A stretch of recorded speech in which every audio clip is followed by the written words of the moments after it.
आज Doubtnut app download करें। Doubtnut पर अपने सभी गणित, रसायन विज्ञान, भौतिक विज्ञान और जीव विज्ञान के डाउट्स का करो सफाया। बस प्रश्न की फोटो खींचो, एक ही प्रश्न को क्रॉप करो और तुरंत वीडियो सोल्यूशन पाओ। अभी डाउनलोड करें।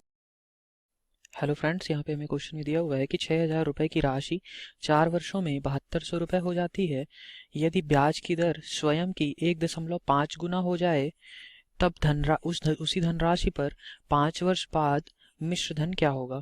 देखिए, यहाँ पे हमें साधारण ब्याज का एक बहुत ही बेसिक क्वेश्चन दिया हुआ है। देखिए, यहाँ पे हमें क्या बोल रखा है कि मूलधन हमारा 6,000 रुपये है। मूलधन यानी कि पी, ठीक है। कितना है ये? 6,000 रुपये है। और ये 4 वर्षों में ये कितना हो जाता है? 7200 रुपये। यानी कि ये कितना दिया हुआ है? ये क्या दिया हुआ है? मिश्र धन दिया हुआ है, ठीक है। तो मिश्र धन कितना मिलता है हमें? 4 वर्षों बाद ये 7200 रुपये मिलता है। तो अब अगर मैं आपसे ये कहूँ मिश्र धन हम ए से लिखते हैं और इन दोनों के बीच अंतर कितना है, तो आप कहेंगे 6,000 और 7200 में 1200 रुपये का अंतर है, ठीक है। ये क्या है? रुपए में है, 1200 रुपये का अंतर है।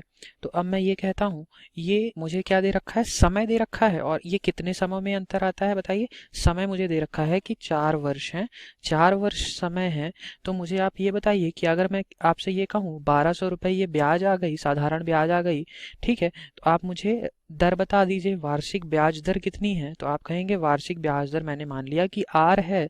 तो आर बराबर क्या आ जाएगा बताइए? 100 गुणे SI बटे P गुणे T, ठीक है। और ये 1200 रुपये ये क्या है? ये SI ही तो है, साधारण ब्याज ही तो है, ठीक है। तो देखिए, यहाँ से मैंने लिख लिया 100 गुणे SI मेरा कितना है बताइए? 1200 रुपये बटे P मूलधन हमारा कितना था? 6,000 रुपये, ठीक है। और समय कितना ले रहा है? ये 4 वर्ष।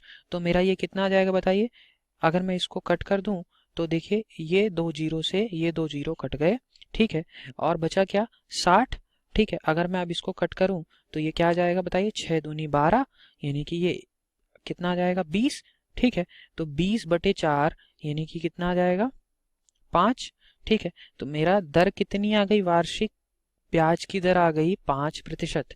अब मुझे ये बताइए, अगर वार्षिक ब्याज दर अभी 5% आ गई है, मैं क्वेश्चन के अनुसार आगे चल सकता हूँ। मुझे दे रखा है कि यदि वार्षिक ब्याज दर स्वयं की 1.5 गुना हो जाती है, यानी कि अगर अभी 5% है, तो अब क्या हो जाएगी? नई ब्याज दर R1 से मैं लिख रहा हूँ, ये 1.5 गुना हो जाएगी, यानी 1.5 गुणे 5।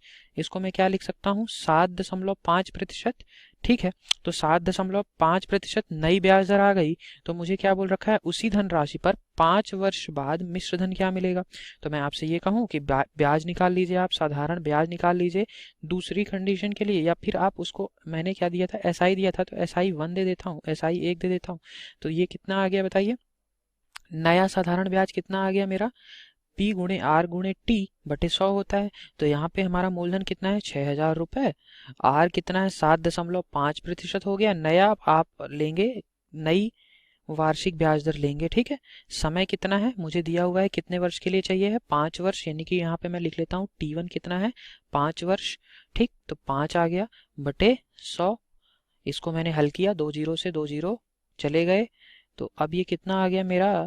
साधारण ब्याज आ गया 2250 रुपये, ठीक है। 2250 रुपये अगर मेरा साधारण ब्याज आ गया, तो मुझे क्या पूछ रखा है? मिश्र धन क्या होगा। तो मिश्र धन क्या होता है बताइए? मिश्र धन बराबर होता है मूलधन प्लस साधारण ब्याज। तो मूलधन मेरा कितना था? 6,000 रुपये। मूलधन यानी कि P और साधारण ब्याज यानी कि SI। तो A बराबर क्या आता है? P plus SI। तो देखिए, ये क्या हो गया? मूलधन हमारा 6,000 रुपये मुझे पता है, और मेरी साधारण ब्याज आ गई 2250 रुपये। तो मेरा मिश्र धन कितना आ जाएगा बताइए? 8,250 रुपये। 8,250 रुपये 5 वर्ष बाद मिश्र धन के रूप में प्राप्त होंगे। तो कौन सा ऑप्शन सही है? ऑप्शन नंबर बी में दिया हुआ है 8,250 रुपये, ये सही उत्तर है। Thank you. कक्षा 6 से 12वीं से लेकर नीट, IIT, JEE वो एडवांस के लेवल तक 1 करोड़ से ज्यादा छात्रों का भरोसा। आज ही डाउनलोड करें डाउटनेट ऐप या व्हाट्सएप करें अपने सारे डाउट्स 8400 400 400 पर।